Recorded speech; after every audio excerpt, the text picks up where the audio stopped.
5 and 6 of the Lamborghini Blancpain Super Trofeo are here at Silverstone on the Grand Prix circuit. The first of two races about to get underway. 50 minutes ahead of us, and the drivers soon to be making their way out onto the track. They had 2 free practice sessions yesterday, qualifying first thing this morning, and it's given us a grid of 21 cars headed by the South African Adrian Zaug, and he will start. The track temperature is approaching the high 20s, humidity 42 degrees, and Silverstone in the sunshine, very different from this equivalent meeting last year when it was a very wet weekend indeed. It's the traditional start and finish line being used. You're looking at the wing which comes out of Club Corner midway through the lap within the championship, and there are 2 categories to think about. There's the Pro-Am category, headed by Cedric Lima by 7 points from Laurent Yenny. Andrea Amici is third, ahead of Andrea Mame, Mirko Zanardini. Federico De Nora and Adrian Zaug are next, ahead of Leonardo Garacci, Cecco Malavasi, Flavio Bieloni, Andrea Solimi and Roberto Tanca. Way down, 8th equal, and Solimi and Tanca should normally go better than that. Quite a few drivers drop in and out of the championship. Marcel Leipert, for example, was the winner last time out at Misano. He has been certainly a man to watch in his recent career. And Jason Yeoman's back after 14 years away and delighted to be racing once again. Now, the championship for this year bans the pro drivers, so you have the AMs and the Pro-Ams, but within each category as well there is the team classification, and it is the Auto Vitesse Garage R Affolda, which is 5 points up on the experienced Bonaldi Motorsport, and third is the Auto Carrozzerieri Imperiale team, ahead of Touring Auto Composite, and then the Lamborghini Racing Team Germany, 1 point up on the Brits. Team run by Mike Edmonds' M-Tech squad, which runs 2 cars, and don't necessarily think that because it's the Team Germany or Team UK it's going to be drivers from that country. It doesn't quite work out like that. People will go and find a race where they can. In the amateur part of the championship, it's Laurent Yenny, the leader, by 4 points from Marcel Leipert. Andrea Mame is third. So the teams making their way from the pit lane out onto the grid. The cars released, and they're making their way round in turn, with Adrian Zaug, the man on pole position. David Anderson trackside, Jack Nicholls will be down on the grid, and then in the pit lane, because we have pit stops in the Lamborghini Blancpain Super Trofeo. The races are 50 minutes long. The pit window is from 20 to 30 minutes. Everybody has to make a pit stop, whether you're a soloist or a 2-driver entry. There's a mix of both, and a pit stop has to be 65 seconds from pit in to pit out. Car 11 making its way to the grid is Andrea Mame and Mirko Zanardini, the former Italian GT and sports prototype racer. Zanardini, Andrea Mame will start in that car, a man with lots of experience of rallying as well as racing. And to be found on the 7th row of the grid is Adrian Newey in his second outing in the championship. He drove here last year, and there's always one guest car that's run by Automobili Lamborghini. This is the onboard view from Adrian Newey as he makes his way round up to the grid. He shares with the Italian journalist Alberto Sabatini, and Adrian Newey has done quite a lot of racing. He dips in and out of championships when time permits, and indeed when there's a guest car available to him. It was at the Touring Car Snetterton meeting a few years ago that he had a rather well-publicised off in a Ginetta race, but he went strongly in this equivalent race of races last year. Very experienced, historic racer with his Ford GT40, and of course we've seen him race at Le Mans in years past as well. So although Adrian doesn't do a vast amount of racing, he is certainly no stranger to it, and he's no slouch behind the wheel either. The car, started by Adrian Newey, lines up on the outside of the 7th row of the grid. The first of the 2 races then for the weekend in the Lamborghini Blancpain Super Trofeo, and the traditional pit straight is starting now to fill up as the cars head into position. Adrian Zaug's pole position time only 2/10ths quicker than Andrea Amici, and now you come to the fascination in this championship, because as you look at Andrea Solimi heading up towards the grid, he's a soloist, so is Andrea Amici, whereas the pole car has 2 drivers. Now, is it better to have a quick and a not so quick, or just one driver who can run at that pace continually throughout the race? And you've got to say that Andrea Amici, who is quicker than Federico De Nora, who is the co-driver to Adrian Zaug, does look as though he's perhaps in the box seat, because he can run at that pace right the way through the 50 minutes, where the pace of car 3 will be good and then not so good depending on who is behind the wheel. It all works out very well in this championship. 36 to the grid is the Matteo Zucchi Alessandro Brena driven car, and that is going to be started by Andrea Zucchi. Alessandro Brena, the 17-year-old girl who began in the Italian Formula Abarth Championship, and 36 lines up 15th on the grid. First of acceleration, car blasts up towards the grid. 4-wheel drive, these cars, so they're not the easiest of things to tame straight out of the box. And the grid now is just about complete. There is Adrian Newey, what else but a Red Bull crash helmet behind the wheel of that car. He will do one stint and then hand it over to Alberto Sabatini, who's got experience of racing in these cars, and Adrian Newey sitting tight behind the steering wheel, ready to go. It'll be a rolling start, of course, for a mini endurance race, and then at the end of the rolling lap we'll be in business for 50 minutes of racing. So the field's starting now to take shape.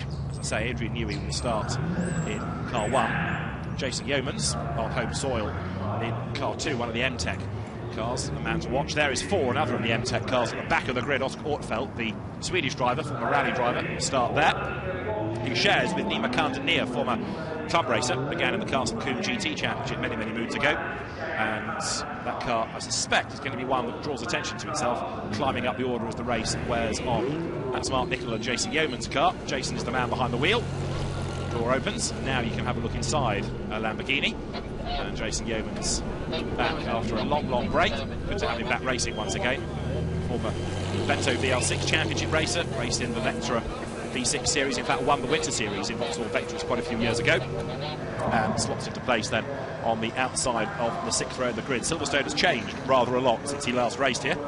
They had the free practice sessions yesterday to learn about the circuit. It's new to many, not just to returning drivers. Somebody else that's worth keeping an eye to, Rupert Svensson-Cook, former Formula 3 racer, and he is on the 2nd row of the grid, sharing with the teenaged Fabian Havracht.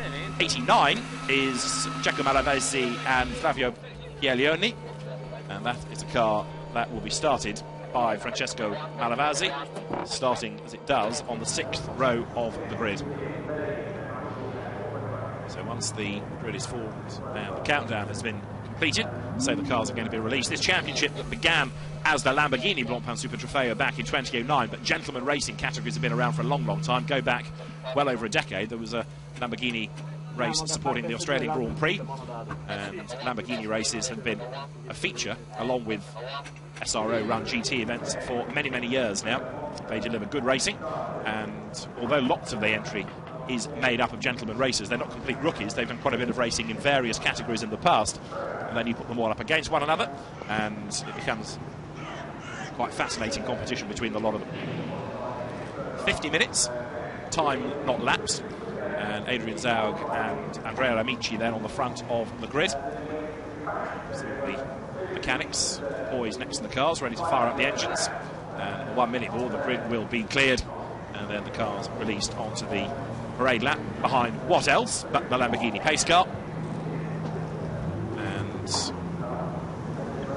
no doubt Adrian Zaug will set the pace, but I suspect that Andrea Amici will go with him, the man at the front of the grid. Andrea Amici, who's only 19 but has already done quite a bit of Formula Renault racing. He's raced in the Italian Carrera Cup, he's raced in Seats, and so although his career has gone the touring car or the GT route more than single seaters, I think he'll still be the match for Adrian Zaug over the first few laps. That distinctive bright green car at the back of the grid is Oscar Ortfeldt, with Jiri Parina to start as the last driver on the grid, but just making sure that car is there. Quite certain it is. Well, we've talked about Adrian Newey on the 7th row of the grid. Let's hear from Adrian Newey now. He's with Jack Nicholls. Thank you very much, David. Welcome to the grid, everybody. And Adrian Newey, there's quite a lot of attention around his car. Adrian, you raced here last year in this series. A good fun series to race in, I guess. Yeah, absolutely. I mean, for me it's just a nice weekend to enjoy myself and relax. Unfortunately, the day job gets in the way, so I only do a couple of races a year, and this one is a really fun one. Not a bad way to relax, I imagine. What do you think you can do from here on the grid? I've got no idea, to be perfectly honest. I'm here to enjoy myself, not to prove that I'm a great racing driver, so I just want to go out and enjoy myself. I'm a little bit put out that the car in front of me seems to have a grid girl and I don't, but apart from that, everything's good. Do you find it easy to just focus on the driving, or are you tinkering with the setup and that kind of stuff whilst you're doing it? No, I think it's a bit of role reversal, so I'm working with Stefano, the engineer on this car, and it's quite nice to be able to do it the other way around, and for me to look at the data and be told I'm braking too early here and I should be doing this, it's, as I say, role reversal. So now if you get told multi-21, you'll know what to do, won't you? What does that mean again? Thanks a lot, Adrian. Have a good race. We'll now move down to the car in front, which Adrian was so vehemently complaining about, having a grid girl. There's the grid girl, and at the wheel is Jason Yeomans, And if we dive in here, Jason, a bit of a return to racing for you, this? Yeah, been out of it for about 14 years, and we've done 2 races so far, so it's good to be back in UK soil. Silverstone's changed a bit in the last few years since I've been here. And so what did you used to race those years ago? So I did the Vauxhall Vectra Championship, and did TVR Tuscans, and did some various other things like that, yeah. So this is the first time in the Lamborghini Championship. And Adrian Newey's behind you. He's complaining that you've got a grid girl and he hasn't. Do you think that's going to affect your race at all? He can have my grid girl if I can have his Red Bull. Okay, we'll offer that compromise to him. Thanks a lot, Jason. So these are the lower edges of the grid. We'll head down towards pole position, and we'll speak to you in a few moments' time. It's back to you, David. Thanks, Jack. And there is the grid girl who has already been mentioned much by both Adrian Newey and, of course, by Jason Yeomans. Yeah, TVR Tuscan compared to a Lamborghini. Well, Tuscans, of course, go back to the late 80s when they started. Jason drove in that championship in the 90s. This, I suspect it is fair to say, is a far more refined GT car. So Jason Yeomans on the outside of the 6th row of the grid. Further forward, you'll find Adrian Zaug, the man on pole position. And pole position is on the inside of the circuit for a rolling start, so the car up near the pit wall, white front, red and yellow flanks, is the car of Adrian Zaug, and that's going to be another one, of course, to watch when we get in business. But he versus Andrea Amici, who's had one win this year, it's going to be a fascinating battle. Adrian Zaug drove in this championship last season, trying now, I think, to kickstart his career towards the GT route rather than plugging away in single-seaters, which, if you don't have the budget, is hellishly difficult to do. The grid now being cleared, and the green flag that will very shortly get underway. We might get a chance to hear from one or two more, and of course drivers that aren't doing the first stint we can hear from during the first part of the race as well. So Adrian Zaug, pole position. Now the second row of the grid, the first car there is Leonardo Garacci, and he too is an experienced driver, both in Lotuses and Seats, and going back a long time. Leonardo Garacci raced in Formula Arco Baleno, another ex-single-seater man. But let's hear from the pole man. Adrian Zaug is there, so too is Jack Nicholls. Thank you, David. So Adrian, pole position, I mean, the win's got to be the anticipation here. How are you finding the Silverstone circuit? It's a very good circuit, and starting from pole, you always want to win. And so when you hand over at the pit stop window, I mean, how important is it to get the drivers in and out quickly? Obviously, it's a bit of a disadvantage compared to the drivers that don't have to change, that are on their own. But they just have to see that they make a big gap, and then an extra comfort zone for the change, and we should be all right.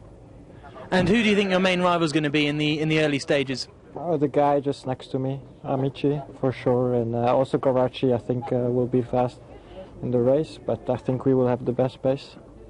Excellent. Well, best of luck. Thanks for talking to us, Adrian. He's going to be starting on pole position. Back to you, David. And Adrian Zaug's co-driver, Federico Donora, who, again, is not inexperienced, raced in the Italian Carrera Cup, but Adrian Zaug, in many ways, you would anticipate to be the gun at the start of this because of what he's achieved in single-seater racing. He's 26 years of age now, dual nationality, Swiss and South African. And the grid being cleared, as I say, we'll get the warming up lap, and then we are ready to go. At the back of the grid is Jiri Perina in one of the Gravity Harrows team cars, the same Gravity Harrows team that runs in FIA GT. And so as the grid is complete, countdown continues, engines will fire up any second.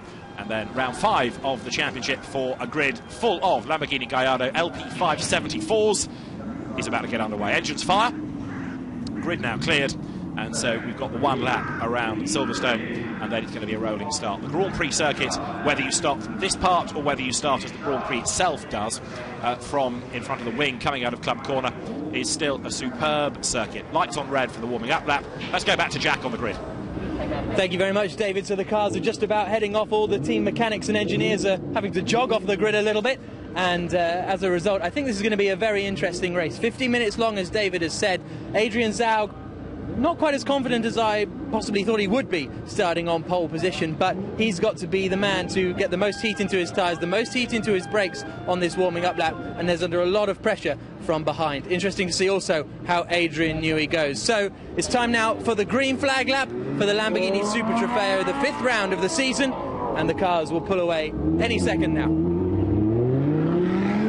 That point that Jack makes about having to get heat into the tyres and the brakes is another reason why many of the teams will put the quicker driver out first. Now, in the Blancpain Endurance Series, which races here tomorrow, you'll find that the teams put their quickest driver in last, because if you get a safety car near the end, you need your quickest driver in. In this, because many of the drivers are gentlemen racers and not pro drivers, it makes sense at the start to have your more experienced driver coping with the cold tyres, the cold brakes, rather than putting that in the hands of an amateur who may perhaps be more prone to a mistake. So it does make sense for Zhao to go first, but it would be fascinating to see how things would pan out if it was Federico de Nora who went first instead. Maybe that will happen for race 2 tomorrow. So cars making their way up towards the fabulous Beckett's S's. Go and stand there as a spectator. You see the cars working their way, the load going through the car. It's a great part of the circuit, and you caught a glimpse of the Santilok racing car of Taras Polishuk, car 7. Santilok, another team, splitting its time between this and the Blancpain Endurance Series here at Silverstone this weekend. So, down towards Stoke Corner, lots of weaving around going on to generate the warmth into the tyres, and then cars will be released, will be in business once they get back to Woodcote Corner. This is about half the lap done, and this used to be the fastest part of the circuit approaching Stowe. These days, the fastest part is Wellington Straight, speed building, as the cars work their way down towards the left-hander at Brooklands. And there is Adrian Newey in the distinctive works car, if you like, with the Blancpain watch on the front of it, the Automobili Lamborghini entry. This is Adrian Newey's view, and he makes his way down through Vale, heading towards Club Corner. As I say, he raced one of these cars here last year, so he's no complete stranger, but he may, in his defence, have forgotten it in the last 12 months. He's been a bit preoccupied with matters Formula 1, but Adrian is here to enjoy himself rather than prove that he's a star driver. He's certainly not going to be last. He's certainly quick enough to get up there in midfield, that's for sure. But Adrian Zaug versus Andrea Amici at the head of the grid is going to be the real fascination. Let's have a look at how they line up then. Zaug on pole, Andrea Amici, soloist, don't forget, will be with him at the front. Leonardo Garacci is on the inside of the second row. Alongside him is the teenager Fabian Hamprecht. Row 3, Cedric Lima lines up alongside Laurent Yenny. The fourth row, Andrea Marmi will start. Alberto Viberti is the man alongside. The fifth row of the grid, Andrea Gaiadini, and then Andrea Palmer, who's had one win this year already. He's 10th quickest. Francesco Malavasi lines up on the 6th row with Jason Yeomans for company. Then it is Aristoteles Varvaroussis to line up alongside Adrian Newey. The 8th row of the grid, Andrea Zucchi, a car that had a fire in free practice, and Andrea Solime is alongside. The 9th row of the grid is Taras Polishuk alongside Achim Winter. Erwin Stöckl is on the 10th row. He has got the green car of Oscar Ortfeld for company, and Iri Harina, the Czech driver for the Gravity Heroes team, is at the back of the grid. So down they come, heading towards Brooklands. One or two a bit keen to get on with this, and the safety car team needs to be on its toes here and get out of the way, because it's in danger of being gobbled up by the pack as they get towards Luffield. 50 minutes then is what we have in prospect. One of the best circuits that the cars will race on all season. The cars turning their way in front of the BRDC clubhouse up towards Luffield, softened a few years ago into one long corner rather than a right-hander, a short straight and another right-hander. It's made for a better corner, and if you run too wide bouncing out of there, then there's the curb, there's the grass street, and there's a gravel track to ensnare you. Safety car, pace car as it is, peels into the pit lane. Adrian Zaug then on pole position. With him at the front of the grid is the white and grey car in the hands of Andrea Amici, and the field makes its way now in good formation up towards the line. The lights will go out now, the race underway. Zaug makes a good start, and Andrea Amici caught napping a little bit because he bogs down as they go down towards Cops Corner. Zaug leads then as they turn their way through the right-hander for the first time. Is everybody going to respect the race director's wishes and get through safely? Yes, they are, but one or two run a little bit wide, including Andrea Palmer in the bright yellow car all over the curb as they now go for the first time up towards the Beckett's S's, and you can see that Adrian Zaug, after that cracking start, is just edging away ever so slightly, making his way then out of Beckett towards Chapel Curve for the first time. Second and third squabbling amongst themselves, Andrea Amici and then Leonardo Garacci. You've also got a good start by Fabian Hamprecht as well to go with that leading group as they come then for the first time down towards Stowe Corner, heading through the timing line. And so it is thus far Adrian Zaug from pole position leading the way. How's Adrian Newey getting on? He's in the pack at the moment as Jason Yeomans in the red M-Tech run car tries to gain ground going through Stowe Corner for the first time. But it is Garacci in second spot in the white and red car then ahead of Amici. So from second in qualifying he's been mugged off the line, and that means that Amici is down in third spot as the cars turn their way now through Vale into Club Corner. On board now with Adrian Newey. Out of club in a moment. Formula 1 pits to the right. See all the runoff on the left now with the curb and the runoff tarmac. And now into the reprofiled Abbey. You go right and left at Farm, and the cars now starting to make their way up towards Village for the first time in a challenge. Jason Yeomans coming under a little bit of pressure there. right with him was 33, which is the car started by Vavaroussis, and absolutely side by side there. Look round the inside goes Andrea Marmi, to the outside of him in 14 is Andrea Gagliardini. And by running wide, so getting mugged a little bit, is Marmi. He's going to lose another place then as the cars turn their way now onto Wellington Straight for the first time. A good first lap though by Adrian Zaug, putting into the lead, and he's building that advantage as the cars work their way down towards Brooklands.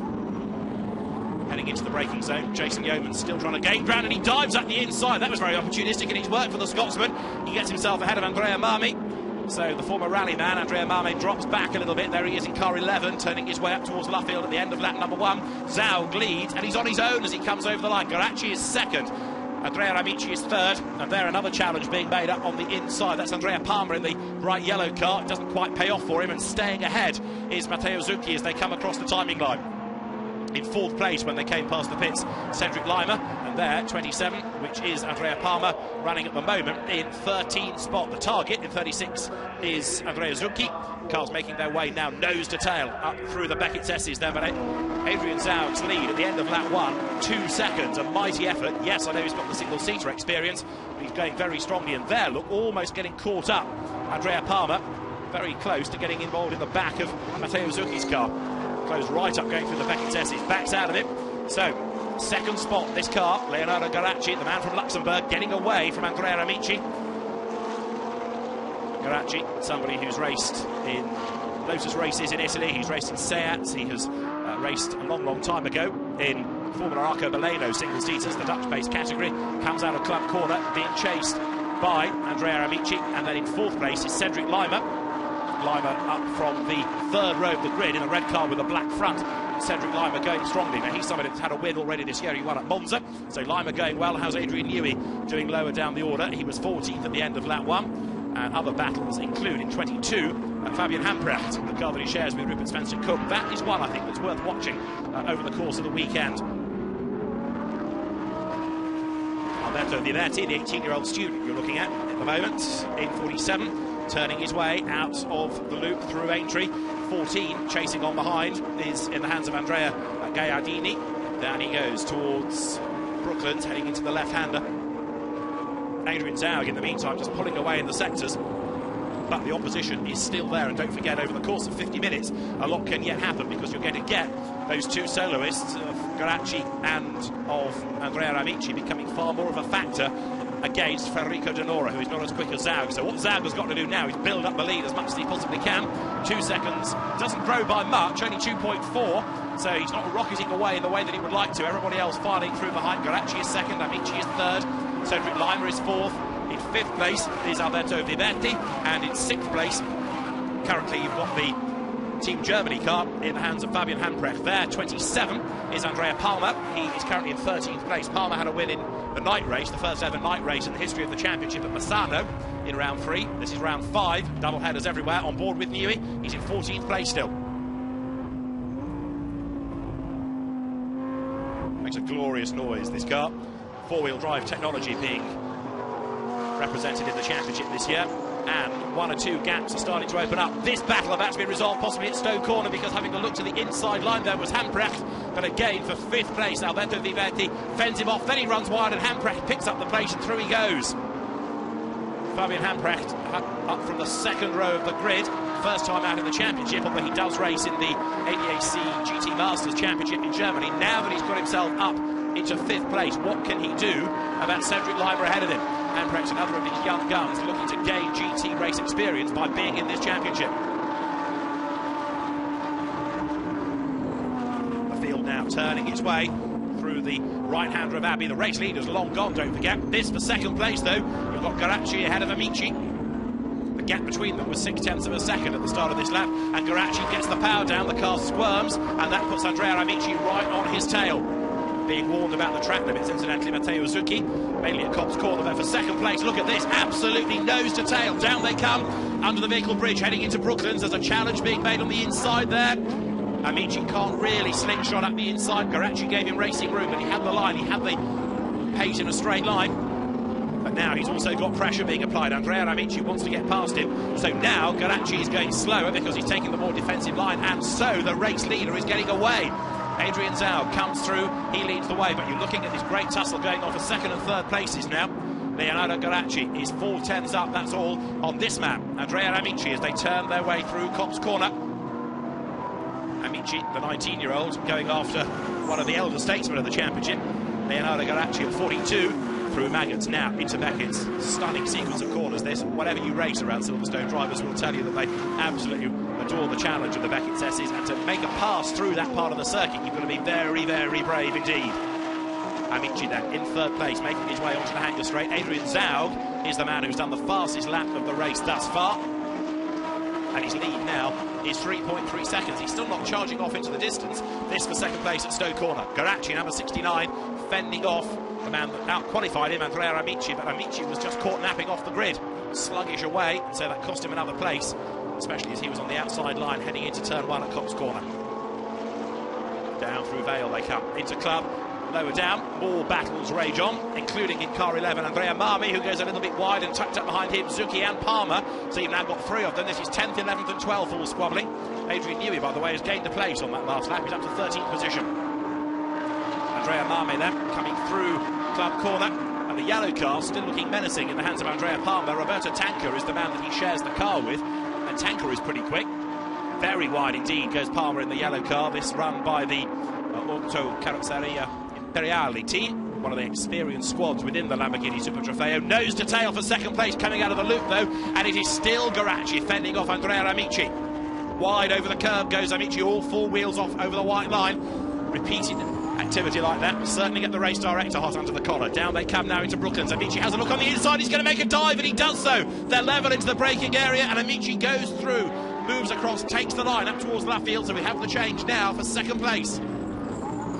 Andrea Amici up to second. Now, can he shake off Garacci? Can he do anything about the race leader? Let's see what the gap is. Adrian Zaug has just broken the timing beam by coming over the timing line with 4 laps in the book. New second place man, Andrea Amici, and the gap is 4.7 seconds. If Amici can bring down that gap, then he's looking very good for a race win. Third now is Garacci. Fourth is Cedric Lima. Again, a soloist. In 5th place is Hampret. We get to see really what Rupert Svensson-Cook's going to be able to do in race trim, but we know he's an F3 race winner. He should be good. And then in 6th place now, in number 14, is Andrea Gaiardini. Let's put him, therefore, up ahead of Alberto Viberti. Laurent Yenny, another driver with lots of experience of these cars, currently runs in 8th place. And Adrian Newey is now down in 15th place, having had a drama out of view. So I fear a spin for Adrian Newey. That's cost him some places. Still going. He's got that out of his system now, so it will go like a Swiss watch from here on in the rest of this race. Let's try and catch up on what he did wrong. Coming through Farm, rides the curb. This is down towards Village. Brake hard, down through the gears. Turn in, get the clipping point. Round comes the back. Big squeal of tyres.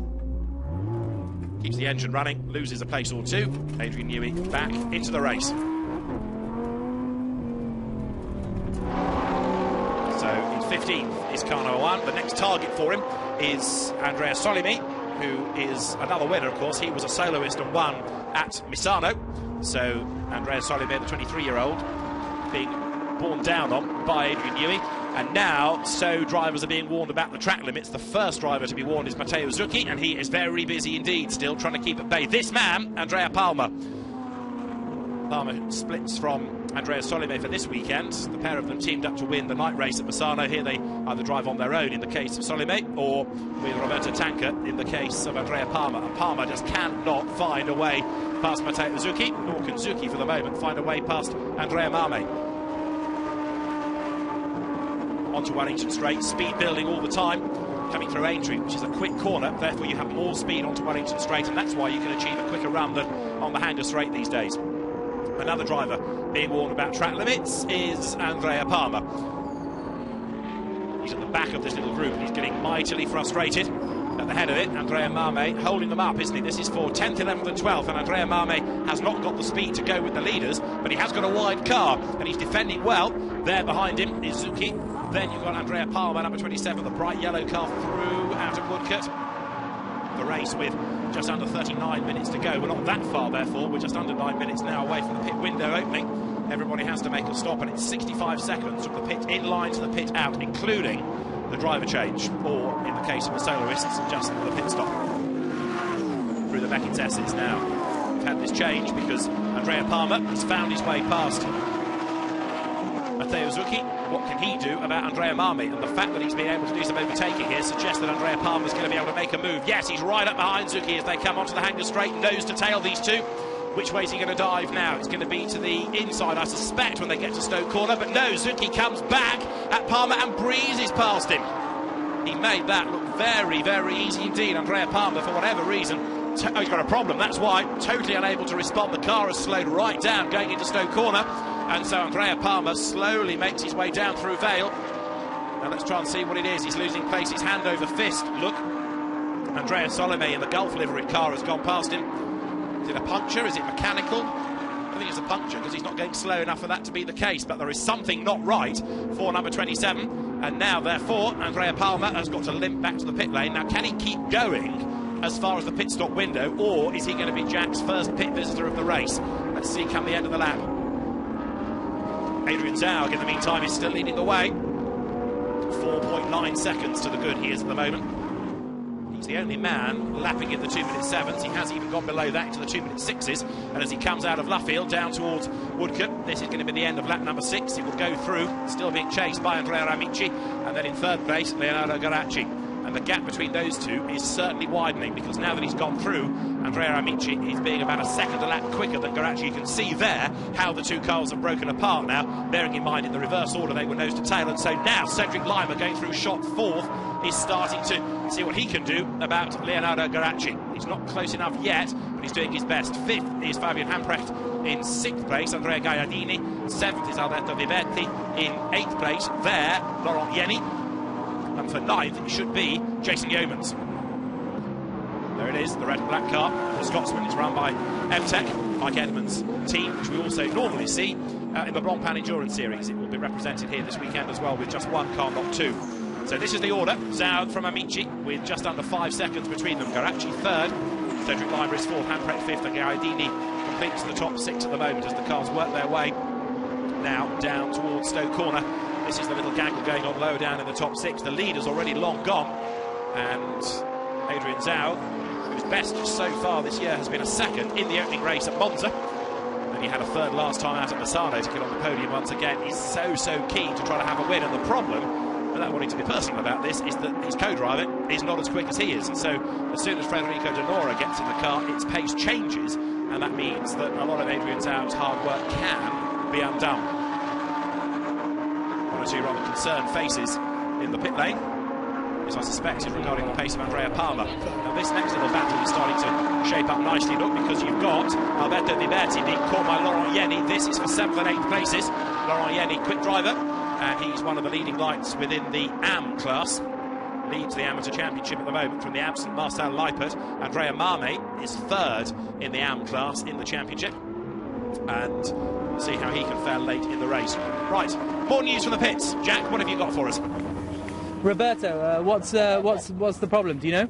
Yeah, there are some electrical problems that cut off the power to the engine. So now we don't know if we should continue or stop completely, because we cannot do anything. Okay, thank you very much, Roberto. So that's the problem with Palmer's car. Explain the electrical problems by the sound of it. Hopefully they'll be able to continue. Back to you, David.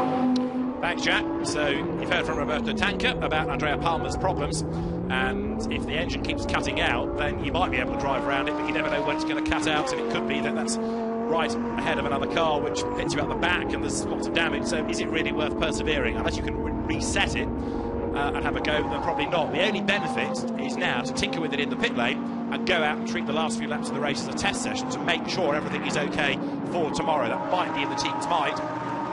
Well, there is 27 still going, so whatever this electrical problem is, it's not cutting out too badly, because the car's last lap was good enough to get it back up into 13th place, in fact, and it has just done its fastest lap of the race.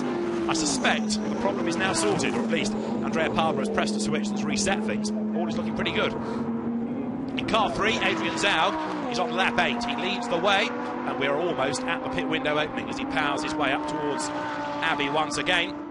Silverstone's whole face has changed with the 2 start lines that now exist here. This little battle going on lower down is currently for 10th place, where you've got Andrea Marmi being challenged hard by 36, Matteo Zucchi. The end of Vale they come. And there is an incident being reported between Andrea Amici and Leonardo Garacci, and it is under investigation. Incident, I'm sure we saw that between the two of them, but the race director has had it brought to his attention. It didn't look as though there was any contact between the two in what we had seen. So Adrian Zaug leads the way. Federico De Nora will take that car over, and he's in the pits with Jack. Federico, an impressive lead Adrian's managed to build up so far, isn't it? Yes, Adrian, as usual, is a fantastic driver, especially here in Silverstone. He's very fast and very safe, let's say. But in a few minutes it's my turn, and I'm very worried because slower than Adrian, even if in these days the car was really well set up. And so I'm confident to have a good pace, a good rhythm. And I mean, I think that the podium is over there, and I hope to go up at the end, more or less 1 second or third. Do you have much experience of the circuit here at Silverstone?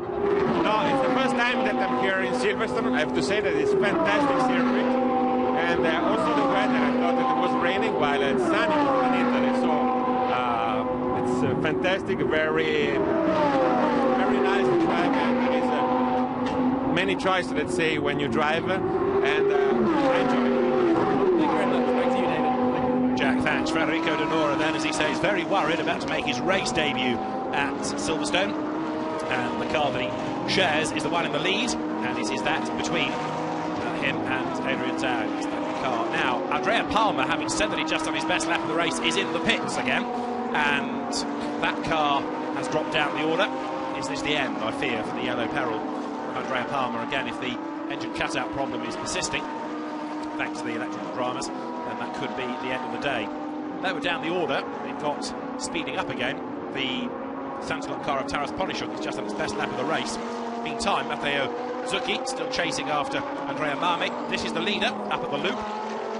Adrian Zaug currently on lap 9, and he's got about a minute and a half, that's all, before the pit window opens. So he's got one more lap, but I think you'll find he will stay out to the end of the window. He will do as much time behind the wheel as he can, and therefore reduce the amount that Federico De Nora has, and therefore there's less time for him to lose the advantage that Adrian Zaug has built up. It's not in the way where you have a quicker co-driver. The complexion of the car changes over the course of the race, especially against soloists, because Andrea Amici is lapping about a second a lap slower at the moment, but he'll be about a second a lap, if not more, quicker than Federico De Nora. So come the second stint, things are all going to look rather different. There is Andrea Palmer's car in the pit lane. You heard from Roberto Tanca, but now the laptop is plugged in, the engine cover is off, and worried faces stare at the data. Race leader from Peru Beckett's Adrian Zaug on lap 10, and the pit window will open during this lap. So were he to want to, he could bail in at the end of this lap, but I suspect he will keep going for another 10 minutes, which is going to be 5 laps at the most, 4 laps potentially for him. Down towards Stoke Corner he comes then. He is now 7.3 seconds ahead of Andrea Amici. Leonardo Garacci runs third. Cedric Leimer is fourth. Fabian Hampracht is fifth, and sixth still is Andrea Gagliardini. There's Cedric Leimer in the background in the red car with a black front. Fourth place he is. The pit window is now open. So you might find, if the slower driver has gone first, the pit stop early doors, I should say, but where they are gentlemen racers who are of the same kind of pace, pretty much, but split it around about 50-50. Adrian Newey, after his spin a little while ago, has fought his way back up into 13th place, but he's struggling to get onto the pace of Aristotelis Varvaroussis ahead of him, the Greek driver. Now, what about the fight still raging between Andrea Marmi, who makes his car very wide, and Matteo Zucchi, who fights back on the inside line at Stowe, and Zucchi finally is going to do it. Through on the inside line, brakes as late as he possibly can, and Matteo Zucchi uses a little bit of curb on the inside, has a nibble at that, but he's done it, he's got the place, and so now as they go down through Vale, heading once again towards Club Corner, we've had that change of place, and finally Matteo Zucchi has gone through. Now what can he do? And behind them, look, closing up all the time is Aristotelis Varvaroussis. There he is in number 33. Varvaroussis, former Dutch Clio racer, second season in this championship, teammate to this car. Swinging their way up through Luffield, car number 3, the leading car of Zaug and De Nora, and a driving standards flag is being shown to Adrian Newey now for not respecting the track limits. So Adrian Newey is being warned, and into the pits comes from second place, Andrea Amici. Makes sense then, actually, for him to get the pit stop out of the way, but he can just carry on to the end of the race. So Andrea Amici comes in, and line to line has to be 65 seconds. No driver change for him, so the car will remain in the pits, and he is the man that's going to take it back into the race. One or two more now pitting. Some cars spear off coming out of Luffield, with Fabian Hamprecht in. Was fifth. He gives way now to Rupert Svensson-Cook. It's going to be fascinating to see how Rupert gets on in this second stint in the race.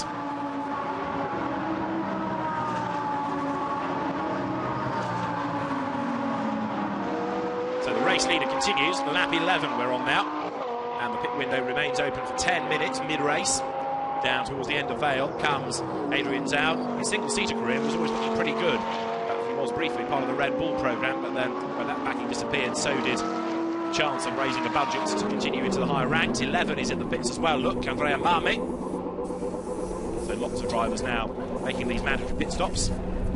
Andrea Marmi gives way to Mirko Zanardini, another experienced Italian GT racer, Zanardini. So that could well be another quick car, I think, for the second stint of the race here. So the order we had certainly can change. Andrea Marmi, whose industrial business brings lots of backing for that car.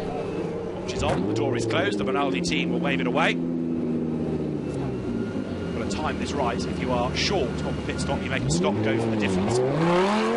Down the pit lane goes now then car 11 with Mirko Zanardini at the wheel of it. We've also had coming in Cecco Malavasi to give way to Flavio Pierleoni in a car that never really started in the first stint. And as Jason Yeoman's been getting on the Brit, he's up to 9th place now. As you look at the leader, Adrian Zaug, who's going to stay out for at least one more lap, maybe two more, maybe even more than that, depending on where he is relative to the clock. Comes over the timing line, not using as much of the road at Woodcote as one or two drivers that we have seen, using a lot of the curve there. Adrian Zaug being a lot neater and tidier than some. In this time comes Leonardo Garacci. And is Cedric Lima pitting? Yes, he is. I was about to say he'll go second, but he won't. He'll pit. So Cedric Lima comes in. So the order continues to jumble itself around now. There is Leonardo Garacci going down the pit lane out of second place. Cedric Lima is in as well, so that's going to give now Andrea Amici, in real terms, his second place back. Almost everybody heading for the pits now. You can see Oscar Ortfeldt's green car is in. And Andrea Solime getting in the way a little bit of the race leader. Adrian Zaug busy flashing his headlights to say, come on, get out of my way. Solime, winner at Misano, but with a bit of help from Andrea Palmer. He's only 15th at the moment in the car that's another of the Auto Carrozzeria run cars. There is Zaug going down through Vale then, back into view he comes towards the bottom of it, and now sets the car up for the end of Vale, and then the long, long right at Club. Reprofiled a couple of seasons ago. It starts now, and there are sort of two bites at it. 54, back into the race then, which is Andrea Amici, and he's running at the moment in 11th place, but he's about to gain more places back because people are in the pit lane to his right. He comes now out of Woodcote, so this should put him back up into second place on the road. But what we need to see is, after the pit stop for the leading car, what the gap is between number 3, when it's driven by Denora, and Andrea Amici. We also need to see where number 69 is going to feed back in, which is Leonardo Garacci. There is Garacci, I think I'm right in saying, coming up towards Maggots, as he stayed ahead of Andrea Amici. Cedric Lima rejoining in the background, black and red livery, making his way now up towards the Beckett's S's. So again, you have this jumbled midsection of the race because of pit stops. And as soon as they break the timing line, then sense will be made once again. Cedric Lima turning his way towards us in the Auto Vitesse garage entry. He's done all his racing in the Lamborghini Super Trofeo. Cedric Lima, the Swiss company chairman, began in 2009. More flashing of the headlights. Adrian Zaug needs to get on with this while other drivers are making these pit stops. And he goes through, what have we got left of the pit window? Still 4 minutes. He's got another couple of laps potentially. Drivers having to get their intercom sorted out. Whoops, contact coming out of the loop. Who bounces off who there? The casualty is 36, isn't it? Which is now the Matteo Zucchi Alessandro Brena car. It is still Matteo Zucchi at the wheel of it. And Matteo Zucchi running in 8th place. I think it was Jason Yeomans he bounced off the side of. Check in a moment as the cars come down through Brooklands, but Matteo Zucchi then having a bit of a drama. Has he got the power down? Is it Jason ahead? I think it is, isn't it? Single-digit red car, Jason Yeomans then. So, dramas. And Matteo Zucchi, who's been warned about exceeding the track limits already, now has a bit of a scare as into the pit lane behind comes Aristotelis Varvaroussis, and he will give way to Ivan Benvenuti El Pato, and a big lose at Copse Corner. 47 in the middle of all of that. That's the Vivetti Bonacini car. It's Alberto Vivetti still at the wheel. It had just got itself up into third place because of others' pit stops, and that is going to drop it way down the order. Back into the race then goes Alberto Vivetti, and what is this like on the road at Woodcote? Expensive Lamborghini parts, that's the answer. So there's been contact between two at least to dislodge something, and is that going to be retrievable by marshals, or are we going to need a safety car to get that out of the way? If we do have a safety car, Adrian Zaug's hard work disappears, and from where I am based, I can look down on the chief flag marshal who's got his yellow flag in his hand. There's a marshal with an SC board, and we are going to go safety car by the look of it, because the command comes from the race director. Adrian Zaug will come into the pits to give way to Federico De Nora, but all the work is gone because everybody will close up on the car ahead. So safety car deployed. Adrian Zaug will be coming in this time. Now he'll lose less time by making the pit stop now because it's under safety car conditions. However, everybody will be a lot closer, so the pressure is going to be on Federico De Nora. Into the pits comes the leader, the safety car. Now, just to confuse things, of course, the safety car can't pick up the leader because the leader's in the pit lane. We had this situation in the British GT race here a week ago, and it's a real nightmare for the race director. The leader is in as the safety car needs to be deployed. So that's going to mean that number 14 becomes the leader, briefly, and 14 is Andrea Gaiardini. Out gets Zaug, in gets Federico De Nora. More fun and games going on up at Luffield, look, where you've got 14. Now that, unless it pits, should inherit the lead. 33 is behind the safety car. 14 does pit, yeah, great, thanks to the race director. So there you can see Federico De Nora ready to go. The car that's behind the safety car is 8th, which is Varvaroussis. And so now things become very confused indeed. Some championships have a regulation that says if the safety car comes out, at least for the first lap, because the pit lane is closed, so you can at least get an order and then continue the race from there. But this is now going to make life very complex for the race officials, I tell you. Right, go, Federico. De Nora sets off down the pit lane. And now you've got the leading 5 in. So nobody wants to lead this race, they all want to pit. You can understand why it's happening now, of course, because, as I say, you lose less time under the safety car conditions. So, 33 has been picked up, which actually might not be so bad an idea, because it's one of the better placed pit stoppers. And it's the same livery, of course, as car 3. I just wonder whether it was picked up in error, because it's the same paint scheme.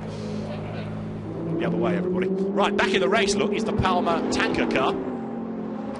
And now that he's taken off his crash helmet, let's hear from Adrian Zaug. A great first stint. Let's hear from him with Jack. Adrian, great first stint from you, very impressive. But the safety car came out just at the wrong time, really. Well, we were a bit unfortunate already in Monza. I had over 10-second gap there, and the safety car came out, unfortunately. But yeah, that's racing. But I'm sure Federico will do all right. And how was it out there? You seem to be in a class of your own, really. Yes, well, I told you I had to get a comfort zone for the driver change, and that's all I tried to do. And the car was starting to get tricky as the tires were going away, but I believe it's the same for everyone. So there was a bit tricky through the fast parts, but all in all, it was all right. Are you expecting Federico and the guys in the second stint to struggle even more with the tyres now? Well, most probably yes, but as I said, it will be balanced because everyone is basically on the same mileage on the tires, so it should be all right. Excellent, thank you very much. You're welcome, thank you. Well, there is Adrian Zaug's car, Federico De Nora at the wheel of it. The marshals at Woodcote, by the way, have just moved off the road that piece of bodywork, and it looks, from the glimpse I had of it, like the whole undertray of a car, a diffuser and an undertray section. So it was a big chunk of bodywork that certainly, had it been hit by another car, would have done a lot of damage. So that's now been moved out of harm's way. But where are we in relation to a race order and the safety car? Because the pit window is now closed. Has everybody made their mandatory stops? Yes, they have. We've got 19 minutes of the race to go, and I think now the race director may have to spend a lap or so getting a proper order. I'm working on the assumption that he is aware that 33, which is the car that's picked up, is not the leader, even though it's the same colour scheme. There is the leader. Federico De Nora is now behind the much delayed car of Andrea Palmer and Roberto Tanca. Right, I think the safety car might be letting people through. It is. Well done. The race officials here, the series race director, working through the BRSCC, the British Race Organising Club, so it's the British officials keeping an eye to this and running the safety car. Adrian Newey, by the way, has also pitted, so Alberto Sabatini has taken over from Red Bull's technical genius, and this in replay, Adrian Newey down the pit lane. These pit stops are a touch slower than you find in Formula 1, but there's a good reason for that. Driver out, mechanic in to help with the belts. Sabatini, the quick Italian journalist, who does quite a lot of these races, in fairness, gets in. And you see, it's not the only car to have this, a little Silverstone map on the dash, so the drivers know where they are, what to expect around the corner. Federico De Nora has kept the race lead and is 5.9 seconds ahead now of Andrea Amici, who has kept his track position over Leonardo Garacci, who has kept his track position over Cedric Lima. The one that's benefited on the stops is Laurent Yenny, who is up into 5th position. There is Sabatini, who has now taken over from Adrian Newey. Rupert Svensson-Cook, by the way, is in 6th place, and 5.9 seconds is the margin between the top two. Now that again is slightly false because of safety car conditions. Now, where are we up to as they go down through Vale? It's the right car, I think, yes. Federico De Nora behind, so it's all worked out okay. Well done to the race officials. And we've got back markers also sandwiched in and amongst them. The bright orange car is a lap down. That is Alessandro Bottesi now, which currently runs in 17th place. So where is Amici? 3rd, 4th car in the queue. 2 back markers he's got to wriggle his way past before he can do anything about the race leader, Federico De Nora. Up they come towards Abbey. I would imagine that we can go back to racing this time. 16.5 minutes, give or take, on the clock. You can see the countdown continuing. Safety car conditions prevail. 54 is Andrea Amici. Now he has got to make up 5.9 seconds in 16 minutes. He should do that with ease, I would have thought, given his ability. However, let's see what the race throws at us yet. We've still got a couple of back markers who are still going over the timing line on the pit straight as the rest of the crocodile of cars works its way up towards the loop. Now, is the race director going to give the traffic another lap to catch up or set them free? That we will wait and see. When the lights go out atop the safety car, we will know that we are about to go back to business. 63, Cedric Lima running in 4th place. Winner already this year. He won the season opener, in fact, at Monza, and well placed, of course, for a podium outright in this race. But also Cedric Lima is the man who is in the Pro-Am part of the championship, the leader by 10 points from Leonardo Garacci, so he wants to get himself past Garacci, and they are third and fourth, those two. Garacci ahead within the overall standings in the race at the moment, as the yellow flags are still being waved. The chief flag marshal on the pit straight has got a green flag in one hand and a waved yellow in t'other. The safety car board, I thought for a moment, was about to be brought back in, but they're going to do one more lap, and although the incident zone is clear, I think it's fair of the race director this to give the slower cars a chance to catch back up. They were delayed behind the safety car, they've been released, they need to play catch up, so they'll have one more lap in which to do that, and this will be the last lap of the safety car. It will be in at the end of this lap, and while we have safety car conditions, let's hear the thoughts of Adrian Newey with Jack. Adrian, pretty entertaining race. We've perfectly timed that as the cars come past, haven't we? How was it for you? I'm sorry, I'm a little bit deaf after too many years of motor racing. I have to repeat it now the cars are gone. So how was it out there? I mean, yeah, no, it's really good, really enjoyed it actually. It's nice to be out and driving again. I haven't driven since September last year, so it's really good fun. I had good battle to start with, just sitting in the train, and then I had a spin. I'm not I thought at the time maybe I'd done it on my own, I wasn't sure, but when I came in my rear bumper was missing, so I think I just got tapped from behind, which is a shame, but having said that, it was really good coming back through, so no, I really enjoyed it. Has the safety car helped or hindered you two, or not really much difference? I'll tell you at the end of the race, I'm not sure. Okay, cool, thanks a lot. Thank you.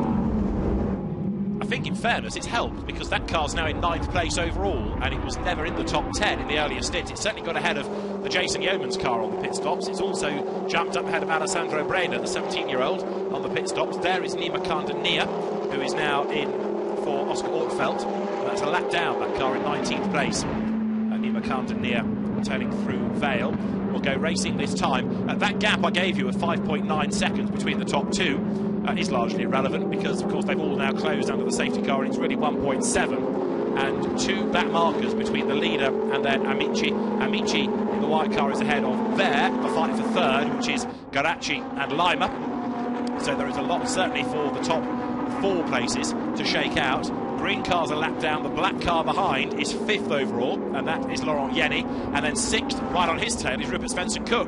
We are in for a cracking last, what are we going to get, 11.5 minutes or so, when the safety car peels off. There's Mark Nicol in number 2, taking over from Jason Yeomans. Mark also has been away from racing for a long, long time, but he's had a few years of racing in the Carrera Cup to add to his Vento and Vectra experience of seasons past.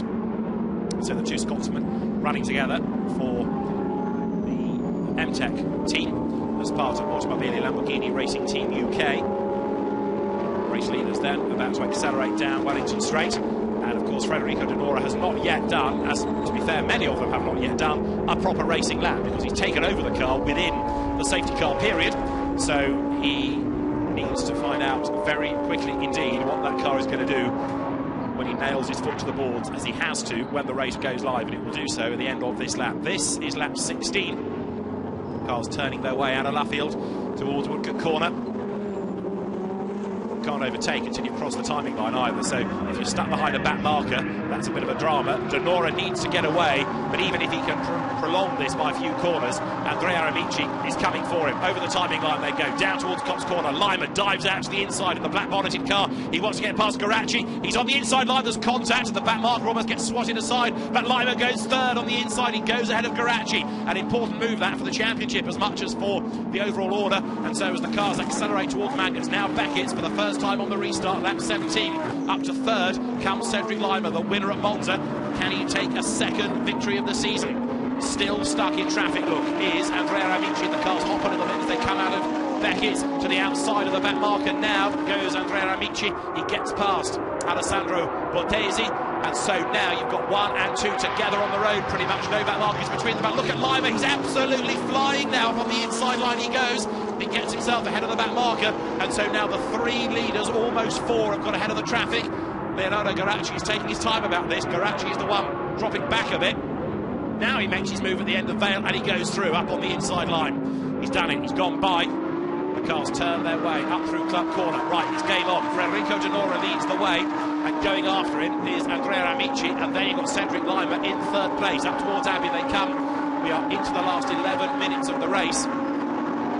Due deference, I can't see Denora hanging on. That car's going to drop maybe even to 4th place by the end, but let's see what the Italian driver is made of. He's not a complete novice to motor racing, far from it. He's been racing most lately in the Italian Carrera Cup, which is a pretty cutthroat championship, but he's under attack straight away. Nose to tail, the race leaders. He's got Amici up behind him, then Lima, and a drive-through penalty is being given for Flavio Pierleoni for overtaking under the safety car, which is a car that's 13, so it concerns us little at the moment, but it's going to get a drive-through penalty. Here are the leaders into Brooklands. Remember, Denora is in his first racing lap here of the whole event. He's never raced here before either. He is fresh into the car, he's fresh under pressure, and he's got to deliver, and he goes wide at Luffield. And Andrea Amici, who did the first stint, as of course did Lima, as did Garacci, and as also to the man in 5th place, Laurent Yenny, because they're all soloists. They know exactly what the cars can do, they know exactly what the track conditions are like. They now are all in a much, much stronger situation than Federico Denora, who really must feel very hunted indeed. He goes round Copse, a gap that was at 1.7 seconds was 0.4, but he's hanging on to it, but for how much longer? Amici up the inside, going into Mangas, through he goes. He makes that look very easy indeed. Andrea Amici takes over the race lead, going now through the Beckett's S's.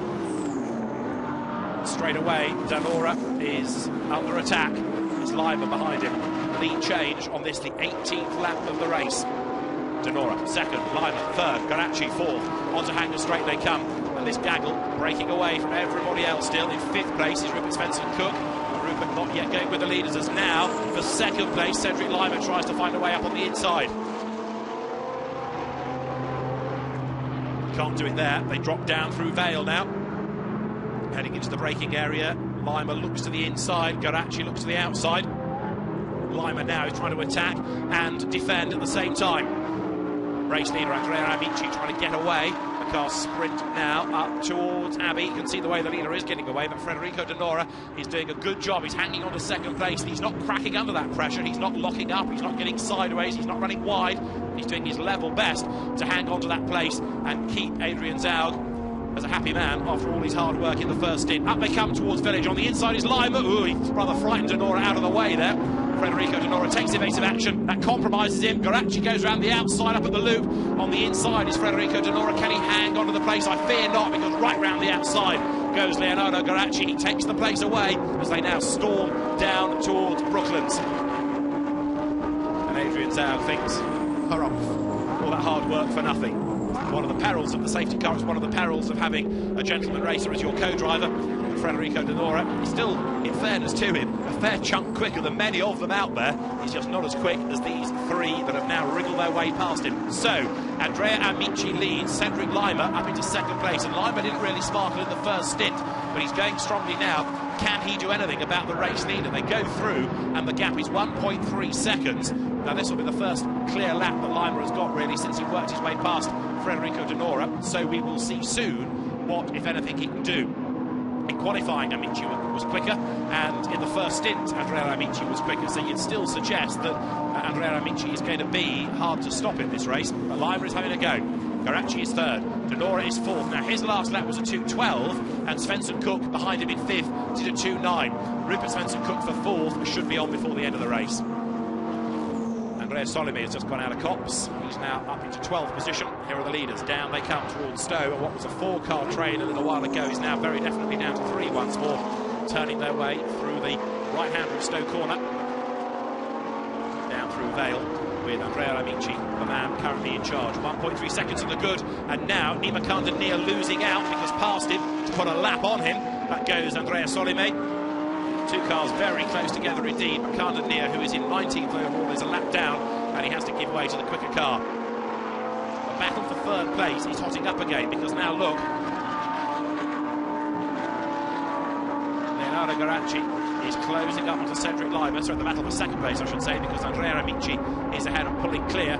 But certainly Garacci, having lost the place, has been stung into action. He's right back on the tail of the second place man, Cedric Lima. What have we got left? Just 6 more minutes of the race to go now. Down towards the end of Vale, we've got more shuffling going on. 55, Brave on the brakes. That is another car that's unfortunately got a long way down the order. It is Achim Winter. 16th overall he is, but he's trying to get himself back into contention here as best he can. Achim Winter in the Gravity Heroes team car, riding the curbs. Let's see how some drivers are being a bit more cautious going through farm than others. 5.5 minutes remain on the clock. Winter busy battling as he comes now up towards the loop. Number 2, Mark Nichol, also looking to try to get himself up past Enrico Delonte. And with a punctured tyre, heading for the pit lane by the look of it, is Garacci. Number 69, Leonardo Garacci, slowly down the pit lane. So Cedric Lima, and another punctured tyre out on track. What's happening all of a sudden? Let's see who that is. 54, which means the race leader, Andrea Amici, has got a punctured tyre. So Cedric Lima suddenly inherits the race lead. Andrea Amici has a punctured tyre left rear, and he's got to go the whole lap. As those 2 cars have punctures, we get the message on the screen that the incident between them earlier on gets no further action. Well, both of them have just copped a penalty in a sense because of punctured tyres, but Andrea Amici has got to limp, what, 2/3, 3/4 of the lap with a deflating tyre. Rupert Svensson Cook is about to go past him. A podium finish beckons for the Brit here, first time out in the Lamborghini Blancpain Super Trofeo. Andrea Amici dragging the car back to the pit lane, but of course the real danger is as he drags, he does more damage to the bodywork and to the suspension, whereas at least for the car of Leonardo Garacci, he was just about at pit in. But why all of a sudden we've got this space of punctures, I know not. Pirelli tyres for everybody. Is there something on the track that they're running over? Is it little bits of gravel that's starting to damage the tyres?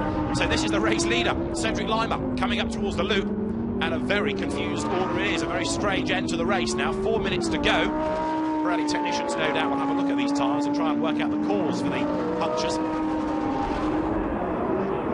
Down Wellington Straight goes the new race leader then. Cedric Lima looking for win number 2 of the year, and a spin at Abbey, way off the road. Let's try and pick up if we can whose car that is, but it's going no further for the moment. A 63, Cedric Lima turns his way with a win at Monza, a second at Monza, a third at Misano. Back towards us, it was Jiri Harina, the Czech driver, having to spin at Abbey. He's back in the race. He was 18th, he would have lost ground accordingly. Race leader over the line. 2 more laps to go, I predict, looking at the clock. Behind him in second place is Federico De Nora. He may not be going as quickly as others, but he's just lucked back into 2 places. But Rupert Svensson-Cook is now third, and he's through lapping in the 2.11s, not as quick as those ahead. Being warned about track limits is even Benvenuti. So Lima leads, De Nora is second, Svensson-Cook is third. In 4th place now is Mirko Zanardini, having taken over for Andrea Marmi. More bodywork lying in the road. That, I think I'm right in saying, is near the wing on the far side of the circuit. Laurent Yenny has dropped back into 5th place, and in 6th place also now you've got Alessandro Bonaccini. Right, punctured tyres means a slow lap, means a pit stop for a new tyre, and Andrea Amici is in the pits. Jack's down there. All yours, Jack. Thank you very much, David. So into the pit lane comes Andrea Amici, and it's the rear left that's the problem. The same rear left that was the problem on the other car. Now, are they going to be able to get that off, and how much damage has it done? Because the actual rubber on the car is completely shredded. It's just a carcass with no rubber left on it. So hopefully it's done no damage to the suspension around there. The mechanics check it, they're happy with it, and he heads back out into the race. But if we just look over here to the right hand side, well, we'll go and get a shot of that in a minute, because that tyre is shredded. So back into the race then goes Andrea Amici, but you can see he's lost 2/3 of a lap to this car, Cedric Lima, and it'll be 1 more lap to go. Lima will start his last lap this time, because there is less than a lap time left in the race. 6 seconds. That's it. And the Pirelli technicians and the Lamborghini engineers having a look at the tyres. And much shaking of heads. Cedric Lima cares not about other people's tyres, though, as long as his own are inflated. He's got 1 more lap to run. He comes now up through Luffield, heading towards Woodcote Corner. And if he's aware of other people with punctures, he might now just be backing off his pace a little bit. His last lap was a 2.11. In fact, Federico De Nora last time was quicker. Over the line, 1 minute and 8 remains. The last lap now underway for the leader. Cedric Lima turning his way through Cops Corner. There is Federico De Nora behind, who loses time on that lap. And in 33, diving up the inside of Sabatini to gain a place, is Ivan Benvenuti Alpaddo, coming down towards Luffield. That's for 7th place. He had the change. Sabatini drops to 8th, and he's under pressure from Andrea Solime as well. So you've got 3 of them running as one, coming now out of Luffield, heading up towards the line. They're about to start their last lap, but there is Alberto Sabatini, having taken over from Adrian Newey, and I think it was that car that shed all of his rear bodywork at Woodcote. So you heard Adrian Newey say that he had his rear bumper come adrift. Well, it didn't happen in that tap, but it worked loose and then fell off at Woodcote. It was their bodywork we saw lying on the road. We're on board with Sabatini then. He's lost the place to Ivan Benvenuti, but he might lose another if he's not careful to Andrea Solime, because 8th and 9th run together at the Beckett's S's. The clock will hit 0 during this lap. The flag will be out this time, and Cedric Lima is on target for win number 2 of the championship season. It's good news for him in the Pro-Am category. Now, the punchers, of course, have shuffled the order around, and Andrea Amici back into the race, Leonardo Garacci back into the race, but they're both a long way down the order. Solime attacks Sabatini on the inside, and Stowe can't find a way through, but the lightweight model without all the diffuser at the back of it is in the hands of Alberto Sabatini. Hanging on to 8th place over the line has just gone Leonardo Garacci, because his puncture happened nearer to the pit lane, as you see a spin for Nina Carmendia. So Garacci has got himself ahead of Amici in the classification. Nima Carmendia is off the road. That is in the Beckett's S's. Look at it, the car's a little bit reluctant to restart properly. It's been a dramatic 50 minutes, hasn't it? What with spins, with punctures, with drive-throughs. Some good racing as well. And through it all comes the soloist, Cedric Lima. His first stint was a gentle one, but the race has fallen into his lap. He comes now through Luffield. The checkered flag is at the ready for him. And so Cedric Lima powering his way up towards the timing line.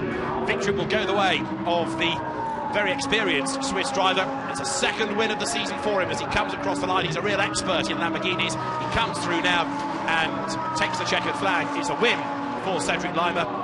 second across the line. He's going to be Federico De Nora and Adrian Zaug, and Rupert Svensson-Cook misses out. He's third, misses out on second, but he gets a podium first time out, along with Fabian Hampracht, which is a really good effort. Fourth goes the way of Andrea Marmi and Mirko Zamatini. Fifth to Laurent Yemi, and sixth should go to 47, Andrea Bonaccini at the wheel of it. An incident on the last few laps between Nima Khan-Denier, heralded his spin, and Achim Winter is under investigation, so the race director and the stewards could be busy into the evening here. But largely it was a good clean race. There you can see in the background Nima Khan-Denier's car after its spin staggered off the track, but has gone no further. Cedric Lima then takes the win, and that is win number 2 of the season for him. Second, as at Monza, Federico De Nora and Adrian Zaug, and third at Silverstone, first time out for the RSC, Rupert Svensson-Cook and his co-driver Fabian Hampracht. There's Adrian Zaug, thinking that wasn't actually that bad a result in the end. Could have been a lot worse given the pace of those around, but the punctures really did for 2 of the quicker drivers. But Cedric Lima, by looking after the rubber through the race, comes home victorious and wins by 6.2 seconds in the end. Federico De Nora taking his equal best result of the year in second spot, and third going the way of Rupert Svensson-Cook and Fabian Hampracht, first time out.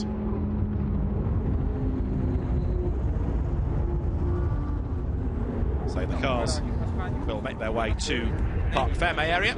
Drivers will then go to the podium. It's plural because we've got 1 for overall and 1 for the amateur class.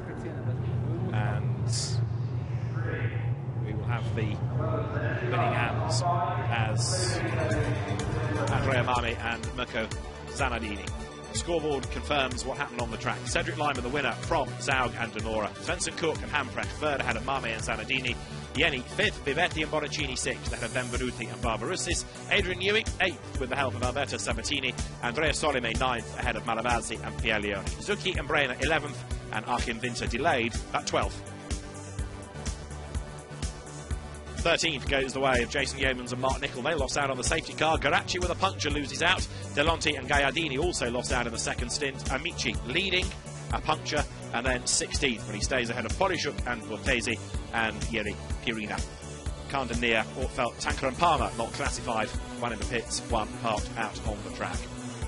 And we never got, I don't think, a lap out of Erwin Stickler's car, which expired on the first lap of the race. There's the impressive Silverstone wing that looks out over Club Corner. I agree. Traditional pits is where you find Cedric Lima's car, which arrives back, and the race winner by 6 seconds. He may not have been the quickest driver in the race, but he certainly looked after the tyres, and that was absolutely crucial. He's about to make his way out of the car. The mechanics from the Auto Vitesse garage are there to undo all the clips, undo the intercom, the drinks bottle, everything else. And Cedric Lima squeezes his way between the roll cage, and a very happy team is there to celebrate with him.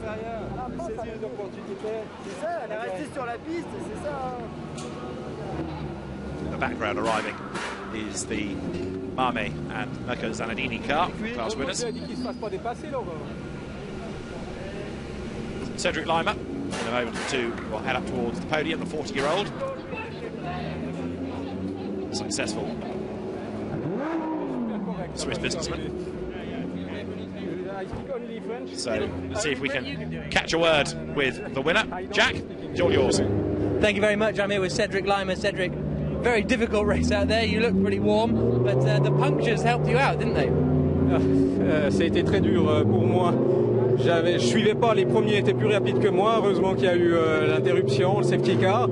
Il me semble que la voiture allait mieux après. J'ai réussi à prendre la voiture 69, après la voiture 3, et puis Amici a une crevaison, et puis voilà, j'arrive premier. Je suis content, c'est parfait pour le championnat. Well, he says it's perfect for the, thank you very much, it's perfect for the championship to finish in first place, says Cedric. And the safety car really helped him out. It was a lot stronger in the second stint. So let's Federico's just over here with a second place. Adrian, second place in the end, not bad. Yeah, I think we were unfortunate with the safety car, but then a bit fortunate because the others had the punctures. But, you know, as I said, that's racing. So happy for the team. As usual, they did a great job and hope to continue this way. Excellent. Congratulations. Federico, let's have a little word with you. You were worried before going out, but it turned out all right in the end, didn't it? As I told you, I am in the podium, even if I was a little bit lucky, but because when I entered, there was a safety car, and so all the advantage that Adrian did was erased. Sorry. But I enjoyed very much, and in the end I was lucky, so fantastic. Excellent. Well, congratulations. So there's our top two, looking around to see if we can see any of our third place finishers, but I think they may have already made their way towards the podium, Rupert Svensson-Cook and Fabian Hamprecht. So I think for now we'll go back to David Addison.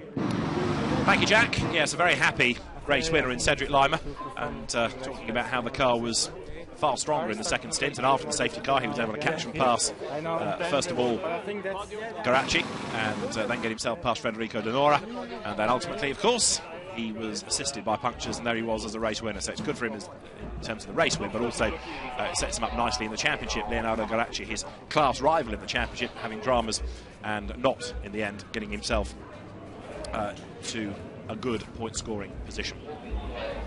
So the drivers now head to the podium.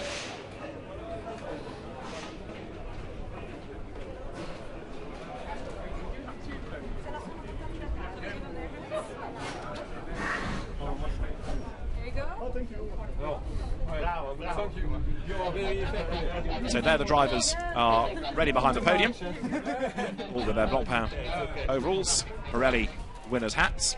Some Pirellis having lasted longer than others in that race, but a bit of abuse, I think, being given to certain sets of tyre.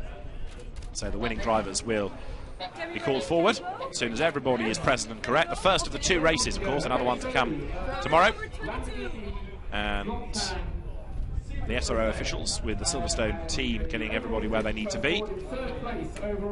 And it's going to be the overall podium first of all. And that means that Rupert Svensson-Cook and Fabian Hamprecht make their way out onto the podium.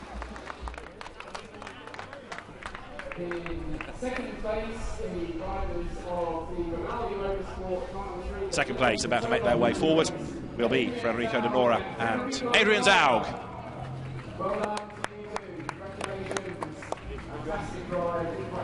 And the top step of the podium for the second time this season will go the way of a very happy Cedric Lima. Top 7 podium for Cedric Lima, and now with everybody present and correct, we'll have the national anthem of the winning team.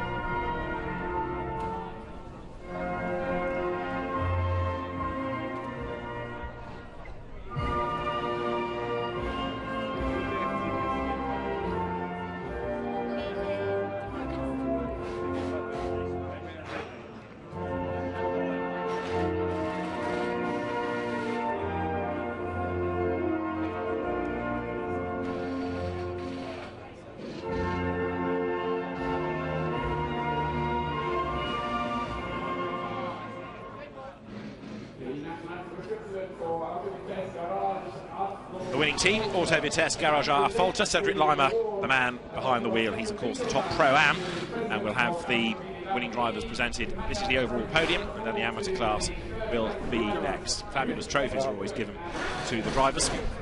There you are, a map of Silverstone shaped into a trophy with the Union flag in the middle. A lot of thought goes into the trophies in this championship, and for the gentlemen racers, it's a superb series to come and take part in. You get a lot of track time, you get great hospitality, you get looked after very well, you get some good racing in fabulous cars, and it's always been a pretty well kept secret in the UK. Lee Cunningham used to race in this as a Brit, now Jason Yeomans and Mark Nicol have come into it this year, but largely it has always been very much a French or a Swiss or an Italian championship, but British drivers that have come across to it have suddenly realised its many benefits. There are the drivers on the podium. Rupert Svensson-Cook, for somebody on the podium in his first GT race, looks a bit downbeat. He's starting to smile now, but maybe he's a bit frustrated with only being third. These cars take a bit of getting used to. Everybody, I think, is done for the cameras, and so now there is champagne for them. And Cedric Lima, as befits a gentleman, scurries away. One or two others Mainly your single-seater hot shoes, you notice, stay and spray the champagne. Other drivers keen to disappear and go and keep themselves dry, ready for tomorrow's 15-minute race. Adrian Zauber on the left, Rupert Svensson-Cook, Fabian Hamprak walking away from us. The three youngsters on the podium. And the podium itself now is going to be dressed ready for the second of the podium ceremonies, which is for the AM class, won by Andrea Marmi and Mirko Zanardini from, in the end, Laurent Yenny. And then third in class was the team with the longest names, Ivan Benvenuti Alpato and Aristoteles Varvaroussis. So those drivers are congregating behind the podium and will be brought forward. As far as that championship class is concerned, again, of course, this result is all going to play a major part in that, because going into the race, the class was being led by Laurent Yenny. He ends up in the race in second place in class. But with Marcel Leipert absent and Andrea Marmi a class winner, the margin is going to be narrowed between them. Aristoteles Varvaroussis nearer to us. Ivan Benvenuti Alpato is his co-driver. Then Laurent Yenny comes to take second.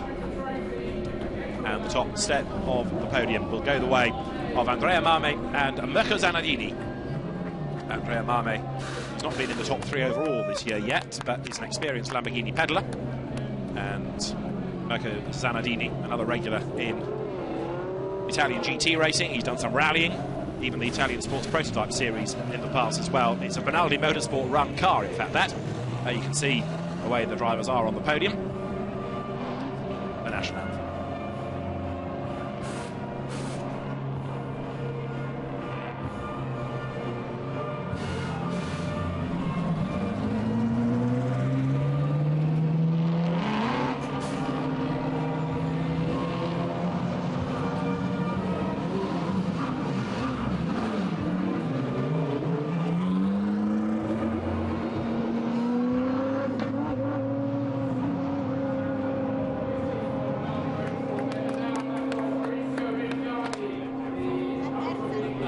National anthems completed, trophies, champagne to be presented. Aristoteles Varvaroussis then, the Greek driver who did much of his Clio racing in the Netherlands of all places, celebrates along with Ivan Benvenuti, another newcomer to the championship this weekend, although Aristoteles Varvaroussis' first time out this season has raced in the championship in the past. Laurent Yenny there at the far end of the podium gets the second placed trophy, and the winners Andrea Marmi and Mirko Zanardini leave the class their own during the course of the race. Big smiles all round. And now the drivers head to the impressive Lamborghini Blancpain hospitality area, where all night fine food and fine wine and fine coffees and fine cigars are served, which is all part of the fun and games of being a gentleman racer. Paul Truswell, who's the circuit commentator, is trying to urge everybody to get together on the top step for photographs, but nobody's listening, because now Silverstone echoes to GT cars, which is what we have in the background, because the pre-qualifying session has started for the Blancpain Endurance Series, in which there are, of course, Lamborghinis. So it is a perfect musical soundtrack to the podium here at Silverstone. So, photos done, photographers scamper away, and gentlemen racers are still going to spray the champagne. Yes. A podium just wouldn't be a podium without wet cameramen these days, would it? So the drivers then will make their way from the podium. There might just be an opportunity for us to hear from one or two more of the drivers in the fifth round of the Lamborghini Blancpain Super Trofeo. And Jack is there to ambush them as you look at the sunny skies at Silverstone's Cops Corner, with the pre-qualifying session for the Blancpain Endurance Series already underway. And part of a busy weekend, this, the sole UK visit of Blancpain to Silverstone. And of course the sole UK visit of the Lamborghini Blancpain Super Trofeo as well. So as Cedric Lima celebrates a second win of the season, let's hear from some of our AM class drivers. Jack Nichols is there to speak to them now. So I'm here with our race winners. We'll start off with you, Andrea. How was that race for you? You look very busy out there. Say again. Congratulations on your win. How does it feel? We had a great race. We've been lucky also because safety car comes in. We enjoy a lot. It's a great circuit, a great track. Mirko, in italiano. Contenti di questo risultato, la nostra prima vittoria quest'anno, quarti assoluti, non poteva andare meglio qua a Nürburgring, veramente contenti. And make the translation, we are very happy. It's our first win this year, and so we are so happy for that. Thank you very much, Andrea. Thanks a lot. See you later, guys. So, well, what an entertaining Lamborghini race that was. And Andrea and Mirko delighted with that. The Blancpain pre-qualifying is out on circuit at the moment, which is just a little bit loud. But, yeah, a very entertaining Lamborghini race. Thanks to you, David. Thank you, Jack. Well doorstepped. You've heard from all the key drivers then in the 5th round of the Lamborghini Blancpain Super Trofeo.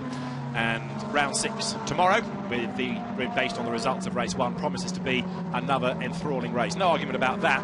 Silverstone is a superb circuit, the Grand Prix circuit in use this weekend, and using the traditional pits, going down towards Copse Corner as turn 1, and with some good battling on track, with punctures also having a part to play in that. So it has been a very lively race indeed.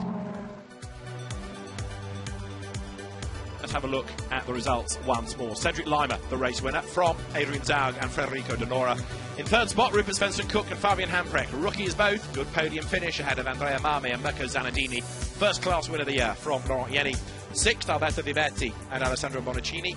Benvenuti and Barbaroussis take 7th, Adrian Newey and Alberto Sabatini. 8th ahead of Misano winner Andrea Solimade, Malavazzi and Pierre Leoni, who got a drive through but still made 10th ahead of Zucchi and Brenner and Achim Winter in 12th place. 13th for Flagfall, Jason Yeomans and Mark Nicol.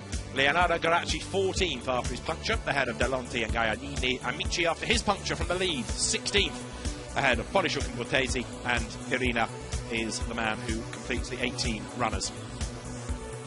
So we've had a dramatic first race of the weekend.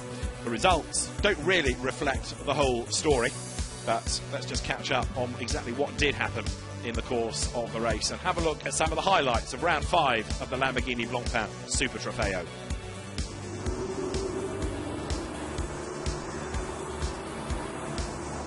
As the race got underway, it was Adrian Zaug who led, but after his sluggish start, Andrea Amici got mugged. He fell down into 3rd place as the cars worked their way through the Beckett's S's for the first time. And Adrian Newey was in the thick of the action, trying to find a clear bit of road as he went up towards Chapel Curve. The battle was on for 2nd place early doors.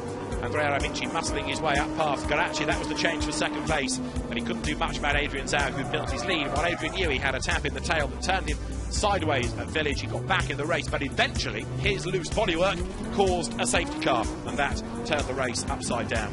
Zaug was pulling away, building the lead all the while. Behind him, up into 2nd spot, come the charging Andrea Amici. Behind him in 3rd was Leonardo Garacci. Other drivers in trouble included Andrea Palmer. His yellow car had an electrical problem that kept causing the engine to cut out. That eventually dropped him down the order, and some good squabbling on track. And, for example, Matteo Zucchi working his way up past Andrea Mame to gain a place. Pit stops began. A bit of needle began on track as well. Jason Yeomans being attacked by a hard-charging Matteo Zucchi. Then we had a spin at Copse Corner for number 47, which was in the hands of Vivetti.